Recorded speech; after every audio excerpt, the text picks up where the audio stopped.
Hello বন্ধুরা, তোমরা সকলে কেমন আছো? আশা করছি অনেক অনেক ভালো আছো। তো তোমাদের লাকি আর ডেইজি অনেক ভালো আছে। তো আজকে এই দেখো নিম পাতার জলে ওদেরকে আর কি স্নান করালাম। তো এবার কি করলাম, ওই যে নিম পাতা কিছুটা নিয়েছিলাম, তো নিম পাতাটাকে কী করলাম, জল দিয়ে ফার্স্ট দুবার ধুয়ে নিলাম। ধুয়ে নিয়ে সেটাকে হাতের মধ্যে নিয়ে আর কি রস বার করার চেষ্টা করছিলাম।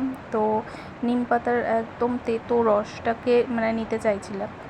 তো এটা বেশ করার সময় আমার ছোটোবেলার কথা মনে পড়ে গেল, কারণ আমাদের ছোটোবেলায়ও আর কি আমাদেরকে এরকমভাবে নিম পাতার রস বার করে আর চামচের মধ্যে করে খেতে দিত। ইস, ভীষণ বাজে খেতে, ভীষণ। আমি তো খেতে পারতাম না, দিদি তাও খেত। তো যাই হোক, তো আমার এদিকে হলুদ মাখা হয়ে গেল। তো তারপরে এই যে ডেইজিকে ধরে মাখাচ্ছিলাম। তো ও তো সহজে মাখাতে দেবেই না, এটা বরাবরই জানা, কিন্তু লাকি একটু তাও চুপচাপ ছিল, ও তাও চুপচাপ মাখছিল। তো তারপরে ও লাফালাফি শুরু করে দিয়েছিল। তো যাই হোক, ওদেরকে এভাবেই আর কি যা হোক করে টেনে ধরে, যেটাকে আর কি বলে ধরে বেঁধে আর কি মাখানো। তো সেই রকম করেই মাখানোর চেষ্টা করছিলাম। বাবাই আসো,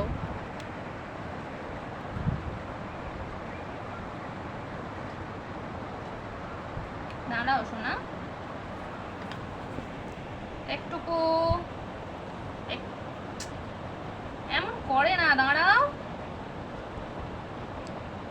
পড়ে যাচ্ছে তো নিচে, এমন করলে হয় নাকি? উফ বাবা, মামা তুমি আসো, আসো বাবা। হ্যাঁ এই তো শোনা, শরীর ভালো হয়ে যাবে তো।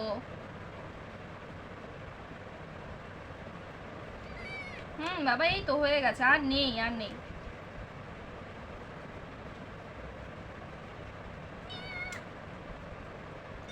তুমি না ভালো বাবা, দাঁড়াও।